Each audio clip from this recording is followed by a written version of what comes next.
បាទសូមគោរពជំរាបសួរបងប្អូនថ្ងៃនេះខ្ញុំសូមធ្វើការចែករំលែកនៅចំណេះដឹងមួយទាក់ទងទៅនឹងការបង្កើត email address ណាហើយក្នុងការបង្កើត email address ហ្នឹងវាមានច្រើនរបៀបតែថ្ងៃនេះខ្ញុំសូមធ្វើការបង្ហាញតែមួយរបៀបទេគឺយើងក្នុងការបង្កើត email ដើម្បីកុំឲ្យវារញ៉េរញ៉ៃយើងចេះតែមួយរបៀបហ្នឹងគឺយើងអាចបង្កើត email ប្រើប្រាស់បានហើយអញ្ចឹងក្នុងការបង្កើត email នេះវាសួរថាហេតុអីបានយើងត្រូវបង្កើត email ណា email នេះគឺយើងកាលណាយើងបង្កើត email បានគឺយើងអាចទៅធ្វើការ download ពីកម្មវិធីពី Play Store ឬក៏យើងបង្កើត Facebook ជាមួយនឹង email បង្កើតនឹងគណនី Facebook ឬក៏គណនី PayPal ជាដើមអញ្ចឹងទាំងអស់ហ្នឹងគឺវាត្រូវការ email បងប្អូនណាត្រូវការ email យើងធ្វើការបង្កើតលេខទូរស័ព្ទក៏បានដែរប៉ុន្តែគាត់ថាវាមិនល្អដូចយើងបង្កើតចាំ Gmail ណាបើយើងបង្កើតតាមលេខទូរស័ព្ទពេលខ្លះយើងបាត់លេខទូរស័ព្ទណាបាត់លេខទូរស័ព្ទឬក៏ទូរស័ព្ទយើងខូច SIM យើងខូចអីចឹងយើងពិបាកថាម៉េចនៅពេលដែលយើងស្ដារឡើងវិញស្ដារវាអត់កើតណាព្រោះកាលណាយើងទៅបង្កើតលេខទូរស័ព្ទកាលណាយើងមានបញ្ហាអីមួយគឺវាផ្ញើលេខកូដមកលេខទូរស័ព្ទហើយចុះបើលេខទូរស័ព្ទយើងខូចបាត់អីអញ្ចឹងយើងបានអីវាផ្ញើមកចូលតាមណាអញ្ចឹងយើងពិបាកអញ្ចឹងមានតែបង្កើតតាម Gmail ទេវាងាយស្រួលថ្ងៃណាយើងមានបញ្ហាគឺយើងអាចប្រើប្រាស់វាបានសំខាន់គឺយើងទៅចាំ email យើងកត់ទុកណាកត់ទុកដាក់សភៅណាមួយអញ្ចឹងទៅតែឥឡូវកុំឲ្យខាត់ពេលវេលាយូរខ្ញុំនឹងធ្វើការបង្ហាញនៃការបង្កើត Gmail បាទអញ្ចឹងជាដំបូងគឺបងប្អូនត្រូវមករកពាក្យថា setting បងប្អូនណា setting បាទនេះសុំទោសព្រោះហ្នឹងបើភាសាអង់គ្លេសគេដាក់ setting អញ្ចឹងខ្ញុំទូរស័ព្ទខ្ញុំដាក់ភាសាខ្មែរឥឡូវគេដាក់នេះកន្លែងដាក់ថាការកំណត់ណាបងប្អូននេះសញ្ញាដូចកងចក្រហ្នឹងសញ្ញាកំណត់នេះចឹងបងប្អូនចុចទៅលើពាក្យហ្នឹងមកបាទហើយកាលណាបងប្អូនចុចមកដល់ពាក្យហ្នឹងវាចេញផ្ទាំងបែបនេះអញ្ចឹងបងប្អូនscrollទៅខាងលើទៅហើយបងប្អូនយកពាក្យថាគណនីណាបងប្អូននេះពាក្យថាគណនីនេះគណនីបងប្អូនឃើញនេះបាទយកពាក្យហ្នឹងមកចុចលើពាក្យហ្នឹងមកបាទហើយបន្តមកទៀត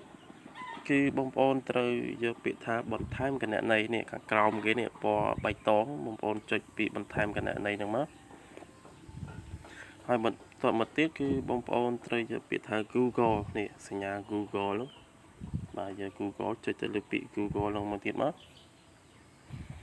បាទឥឡូវវានេះដោយសារតែខ្ញុំដាក់លេខកូដអេក្រង់អញ្ចឹងខ្ញុំសូមធ្វើការដាក់លេខកូដតិចសិនបាទនេះបន្ទាប់មកវានឹងចេញបែបនេះហើយបងប្អូនសូមធ្វើការចាំបន្តិចបាទហើយកន្លែងនេះគេថាចូលប្រើគណនី Google របស់អ្នកអញ្ចឹងសម្រាប់អ្នកដែលមានគណនី email ហើយបងប្អូនចូលមកក្នុងនឹងមកនេះណាហើយសម្រាប់យើងថ្មីអត់មាន Gmail គឺបងប្អូនត្រូវយកពាក្យនេះបង្កើតគណនីណាអត់យកកន្លែងបន្តនឹងទេអត់យកកន្លែងនេះទេគឺយើងត្រូវយកបង្កើតគណនីអញ្ចឹងយើងចុចកន្លែងបង្កើតគណនីហ្នឹងមកបាទបន្តមកទៀតគឺឲ្យមាន2គឺមានសម្រាប់ខ្លួនខ្ញុំនិងដើម្បីគ្រប់គ្រងអាជីវកម្មរបស់ខ្ញុំអញ្ចឹងយើងជឿលើណាបងប្អូនណាលើគេនេះសម្រាប់ខ្លួនខ្ញុំបាទយកពាក្យហ្នឹងមកចុចខាងហ្នឹងមកបាទឥឡូវយើងចូលមកទៀតហើយចូលមកផ្ទាំងខាងនេះគឺបង្កើតគណនី Google បញ្ចូលឈ្មោះរបស់អ្នកបាទអញ្ចឹងកន្លែងខាងលើនេះគេដាក់ថានាមខ្លួនអញ្ចឹងយើងបងប្អូនដាក់នាមខ្លួនបងប្អូនមកណាដាក់អីមកឥឡូវខ្ញុំដាក់ឈ្មោះខ្ញុំមកដាក់ដាក់បងប្អូនមានឈ្មោះអីបងប្អូនដាក់ឈ្មោះហ្នឹងមកណាប៉ុន្តែខាងលើគឺនាមខ្លួនឯងណាខាងក្រោមនាមតកូលអញ្ចឹងបងប្អូនដាក់នាមខ្លួនដៃមកឥឡូវខ្ញុំដាក់ឈ្មោះខ្ញុំទៅហើយបងប្អូនដាក់ឈ្មោះខ្លួនឯងមកណាបាទហើយខាងក្រោមយើងដាក់នាមតកូលមកណានាមតកូលអីមកយើងដាក់មកបងប្អូនមាននាមតកូលដាក់នាមតកូលហ្នឹងមកហើយបងប្អូនគួរតែដាក់នាមតកូលពិតណាឈ្មោះពិតនាមតកូលពិតវាងាយស្រួលណានៅពេលថ្ងៃណាយើងភ្លេចមកគេទាមទារយើងដាក់ឈ្មោះដាក់អីយើងមិនដឹងអាហ្នឹងពិបាកដែរបងប្អូនដាក់ឈ្មោះពិតមកបាទបន្ទាប់ពីបងប្អូនសរសេរឈ្មោះហើយបងប្អូននេះណាចុចពាក្យថាបន្ទាប់ទៅមកបន្ទាប់ហ្នឹងមកបាទចុចពាក្យបន្ទាប់ហ្នឹងមក bà bắt tọp một tiết cứ kiểu như chưa được thay khai cầm nát cái đôi kia nữa thêm trong thưa cả lực thực chất bóng bóng đã thay khai bật bật cót của tha cả na như miền Panh há cầm hôn Google nó bên thưa cả như đã thay khai cầm nát đi chẳng bây giờ ăn chám mà nó bật vạ đấy chứ đã bật mà nó đã bật mà nó đã nhóm rồi bốn đã khai compare 1091បាទបន្ទាប់ពីដាក់ចឹងមកហើយបងប្អូនដាក់ភេទទៀតណាភេទខាងក្រោមនេះដាក់ភេទហ្នឹងចុចពីលើហ្នឹងដាក់ភេទអីមកបងប្អូនមានភេទអីដាក់ភេទហ្នឹងមកបាទបន្ទាប់ពីបំពេញហើយអស់ដូច្នេះបងប្អូនចុចពាក្យបន្ទាប់ទៀតណាចុចពាក្យបន្ទាប់ទៀតមកបាទហើយហ្នឹងហើយកន្លែងនេះគឺវានឹងឲ្យយើងជ្រើសរើសណាតបបញ្ចូលឯហ្នឹងគឺវានេះគឺវាដាក់ឲ្យយើងហើយគឺមានគឹមហៀងហើយអីចឹងមកចឹងមកណាហើយហ្នឹងហើយបងប្អូនយកពីរហ្នឹងបងប្អូនស្រឡាញ់មួយណានេះខាងលើមួយនេះ1 2 3នេះកន្លែងទី1នេះគេឲ្យដាក់យើងអញ្ចឹងទី2អានេះទី3នេះគេយកបង្កើតខ្លួនឯងអញ្ចឹងបើបងប្អូនមិនចង់បង្កើតខ្លួនឯងគេឲ្យយើងជ្រើសរើសអាណាទី1ទី2អញ្ចឹងបងប្អូនស្រឡាញ់មួយណាគិតថាមួយណាសនុកចាំយើងយកមួយនោះមកឥឡូវខ្ញុំយកអាទី1ចុះណាសនុកចាំឈ្មោះខ្ញុំគឹមហៀង hi.gmail.com នោះខ្ញុំយកលើខ្ញុំគ្រីសលើមកបាទចុចលើលើហ្នឹងមកនេះអាសញ្ញាហ្នឹងប៉ុកបាទចេញពណ៌ Q យកមកអញ្ចឹងមានន័យថាឈ្មោះយើង Gmail ហ្នឹងហើយឥឡូវបន្ទាប់ពីយើងគ្រីសហើយបងប្អូនចុចពាក្យបន្ទាប់ទៀតមកនេះបន្ទាប់បងប្អូនណាចុចមកបាទចុចពាក្យបន្ទាប់មកទៀតគឺអីគេបង្កើតពាក្យសម្ងាត់រឹងមាំអញ្ចឹងបងប្អូនត្រូវដាក់លេខណាដាក់លេខសម្ងាត់ណាដាក់លេខសម្ងាត់ហ្នឹងបងប្អូនអាចដាក់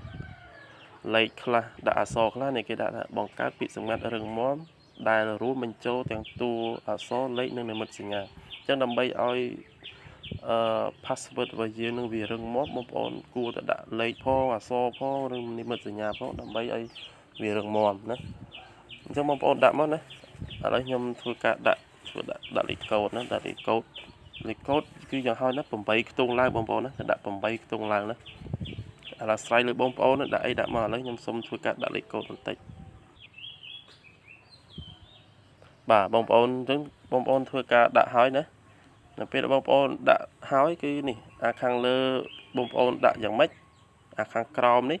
ពាក្យថាបញ្ជាក់នេះគឺបងប្អូនដាក់ដូចគ្នានឹងពីរហ្នឹងគឺដូចគ្នាណាដាក់ឲ្យដូចគ្នាបានត្រូវណាដាក់ដូចគ្នាណាហើយបន្ទាប់ពីបងប្អូនដាក់ហើយបងប្អូនចុចពាក្យបន្ទាប់ទៀតនេះខាងក្រោមចុចពាក្យបន្ទាប់ទៀតមកបាទនេះចេញហើយបងប្អូនអញ្ចឹងនេះជា email របស់យើងណាបងប្អូនត្រូវចាំឲ្យកត់ទុកទៅកត់ទុកឲ្យបងប្អូនកត់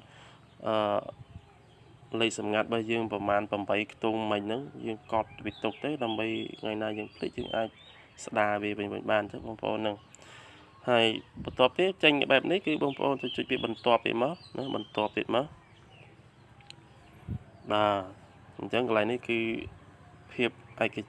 ឯកជននិងលក្ខខណ្ឌអញ្ចឹងបងប្អូនអស់ scroll ទៅលើអស់មកហើយបងប្អូនចុចពាក្យថាខ្ញុំយល់ព្រមណាចេញពាក្យថាខ្ញុំយល់ព្រមទៀតមកបាទចាំបន្តិចបងប្អូននេះកំពុងតែដំណើរការនៃសេវាកម្ម Google ចេញមកហើយ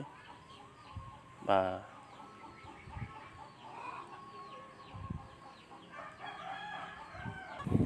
ាទអញ្ចឹងបងប្អូនគឺការបង្កើតគណនី email របស់យើងគឺបានសម្រេចហើយបងប្អូនណាយើងបង្កើតតែប៉ុណ្ណឹងគឺយើងអាចបង្កើត Gmail ហើយយើងអាចទៅធ្វើការបើកដូចជាធ្វើនេះណាដូចជាទៅធ្វើការ download ពីកម្មវិធីពីPlay Store អីយើងអាច download បានណាបងប្អូនណាបើបង្កើតហើយយើងបញ្ចូលទៅគឺវាយើងអាច download កម្មវិធីពួកនឹងឲ្យបានទេបងប្អូនណាហ្នឹងហើយបើបងប្អូនគិតថា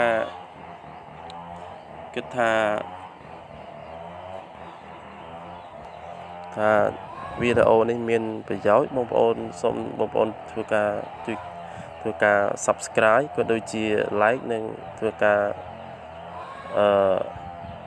comment បងប្អូនណា